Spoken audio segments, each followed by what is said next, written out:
What's up, everybody? John Hoover, AllSooners, along with Ryan Chapman, Randall Sweet. We're on the field after you witnessed it yourself. 69-45, Oklahoma mostly annihilates. I said they overwhelmed eventually TCU. It was the ultimate Big 12 game, wasn't it? It was the perfect send-off for the Big 12 era in Norman.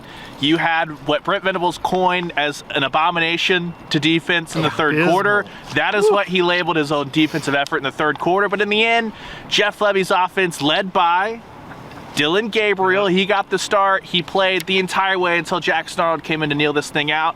And TCU boss certainly couldn't get a single stop when it mattered as Oklahoma. Anytime you put 69 points on the board, something's gone wrong defensively, and I think there's a huge credit to Oklahoma, Dillon Gabriel, and an excellent performance in what will probably, feels like at least, be his last performance on Owen Field. Yeah, let's not give too much credit to the offense. Billy Bowman, noted scoring machine, Billy Bowman with another pick six, his third of the year, 45 yards at the end to make this thing 69. But other than that, a couple of, I want to say a handful of 3-and-outs, a couple of turnovers, interceptions. Basically, Brent was not happy with the defense. No, and really in the second half is where you saw the defense stumble. I mean, in the first half, only allowing 16 points, including holding TCU to a field goal after they scored initially. And one of those touchdowns was on a short field in the first half too, after Gavin Freeman muffed a punt. But then in the second half, that third quarter, really, TCU just kind of started to run the ball at will. Oklahoma had trouble getting off the field on some third down stops, even allowed a 4th and 10 conversion. So, the second half is when OU's defense really started to take those hits. Again, you saw the running defense, the rush defense kind of struggle again in the second half, just like last week against BYU.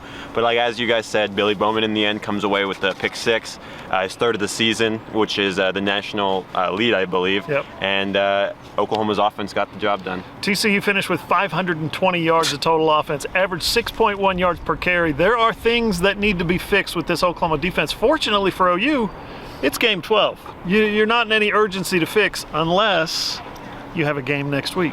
There's going to be guys, they told me, I asked the question 4 or 5 times in the post-game interviews, you going to watch some football this weekend? And everybody but Jaden Gibson said, yes, I'm going to watch some football. Jaden, he's going to go to a concert tonight, and he's going to take it easy, and he's going to get up tomorrow, have breakfast, and relax. Yeah, that is the outlier, it appears. R. Mason Thomas said he's going to be watching. He said, my hands will be shaking at times. He'll be so excited. Woody Washington immediately snapped judgment. Was like, yeah, we watch. And he's like, I watch all football, but I'll definitely be watching Texas and Oklahoma State tomorrow. We're not going to dive into the tiebreakers, all that stuff. Brent Venables, after the game, he's like, look, it's out of our hands now. That was his quote. You gave up that right. He was alluding to losing to Kansas, losing to Oklahoma State, not in your hands anymore. And no regrets. He said basically, doesn't regret it. He said he's still pretty upset about the nature of those losses, things like that. But in the end, what you saw here today, John, was Oklahoma closing an era, regardless if they're headed to Arlington or not. There won't be another Big 12 conference game on this turf here in Norman. And they got to close it with another 10-win season, clinching at least a 4-game improvement. And they got to send some of their seniors out on a high as Drake Stoops had an excellent day, 12 catches, over 100 yards. Really impressive one on the sideline that set up his own touchdown. We mentioned Dillon Gabriel. It was everything you wanted offensively from a senior day here on Black Friday. Yeah, Drake caught a career high, tied his career high with 12 catches. I think he had that against Oklahoma State, right? 12 catches. Anyway, he tied his career high, had 125 yards receiving. Gavin Sawchuk with 3 touchdowns and 130 yards on the ground.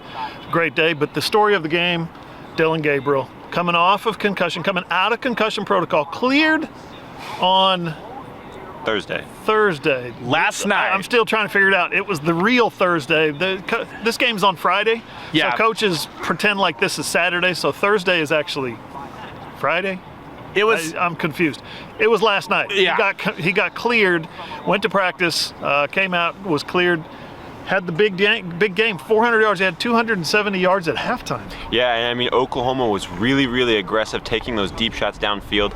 I think Oklahoma had scored their first 2 touchdowns, and Gavin Sawchuk hadn't even touched the ball yet.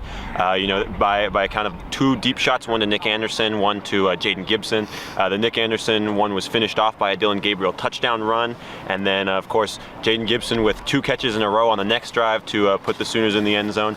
And Dylan Gabriel looked really comfortable throwing that deep ball. He hit Brennan Thompson deep down the field later in the game, which was a really beautiful throw. Hit him right in stride as he's crossing the goal line.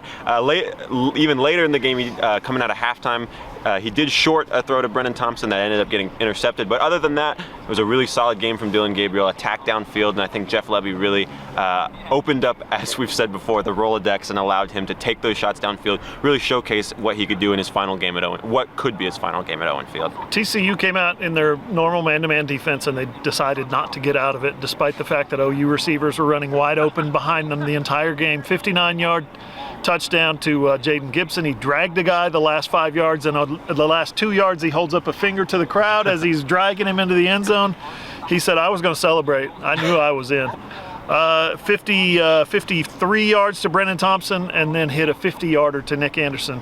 And then with the game basically on the line, here comes TCU in the third quarter. They're scoring at will almost.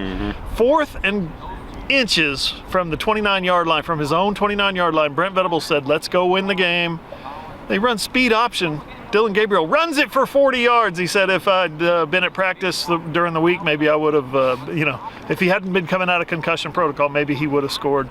But ran out of gas, got caught. But that's the contributions. That's just an example of the contributions from this team, from this senior class. Yeah, and I think you saw today, as excited as Oklahoma fans are, and justifiably so for the Jackson Arnold era, there was so often, guys, in the first three quarters especially, Dylan Gabriel had so much time. The offensive line did a phenomenal job protecting him, and you saw a veteran quarterback, his head was scanning side to side. He had a couple of just really efficient dump-offs to Gavin Sawchuk. It's not sexy, it's not going to win you a Heisman, but it kept moving the chains rolling. He had, like we mentioned, that 1st and 10. It felt like he held onto the ball forever before he found Drake Stoops on that great sideline catch for 17 yards. It was everything you want out of a really, really veteran quarterback. And again, the interception, it wasn't like, oh, he misread the defense, stuff like that. He just put it up there, left a little short for Brennan Thompson. Thompson couldn't come back and get it.